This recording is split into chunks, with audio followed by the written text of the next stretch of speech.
Ce n'est pas moi qu'il faut croire. Je n'ai rien contre le médecin, mais tu es responsable de ta santé. Par contre, tu peux croire à ce que tu consommes, aux différents aliments que tu ingères, qu'ils soient sains ou non. Tu tiens les rênes de ta propre santé. Un médecin suit un patient malade. Il lui prescrit un médicament, selon les symptômes et la maladie qu'il a diagnostiquée. Il n'est pas formé pour te parler de maca ou d'arginine, de chlorella, de spiruline, de l'ail, du thym, oignon ou échalote.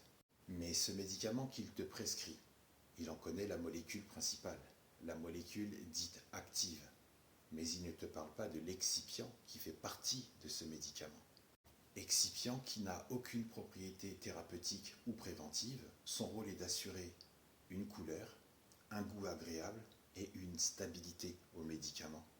Et être séduit par son conditionnement pour que tu sois rassuré lors de son absorption.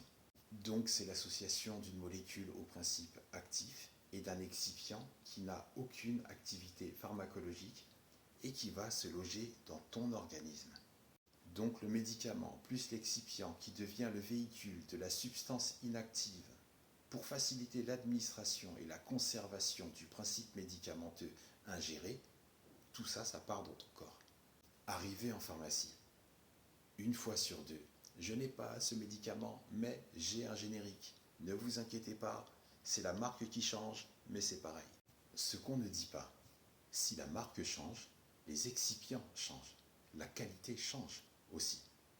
C'est comme une baguette Lidl que tu achètes à 0,40, elle n'est pas chère, mais elle ne sera pas aussi bonne que ton boulanger artisan, qui lui peut légitimer son prix à 1,40 €. Ces excipients, alias adjuvants, qui diffèrent d'une marque à une autre, ont une petite particularité. Ils peuvent être mal tolérés par la personne.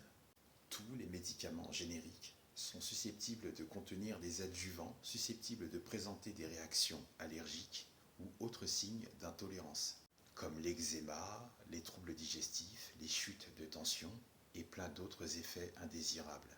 Si ensuite tu revois le médecin pour parler de ce médicament et de ses contre-indications, ce que tu risques d'entendre de sa part, c'est qu'il n'est pas au contrôle de la fabrication de ce médicament. À sa décharge, c'est fait en laboratoire, mais c'est lui qui te l'a prescrit. À ce stade, nous ne sommes plus dans la santé, mais un pseudo-accord partenarial qui se finalise par du business.